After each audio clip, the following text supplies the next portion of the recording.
Glass পানির মধ্যে 60 ভাগ লবণ থাকে, ওই পানি যদি মানুষ পান করে মানুষ বাঁচবে না। কোন জীবজন্তু যদি ওই পানি ভোগ করে ওই জীবজন্তু বাঁচবে না। গাছপালায় আপনি ওই পানি ফেলে দেন, গাছপালা মরে যাবে। আল্লাহ রাব্বুল আলামিন কত দয়াবান, আমাদেরকে সাগরের পানি লবণাক্ত পানিগুলাকে ফিল্টার করে পরিষ্কার,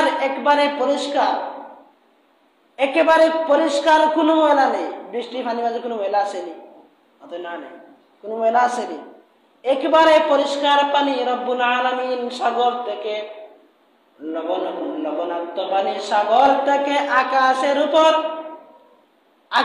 উপর উঠাইয়া বরফে পরিণত করে দেন। আসমানে একজন ফেরেশতা আছেন, ওই ফেরেশতা জাহান্নামের চাবুক দিয়ে একটা বরফে যখন আঘাত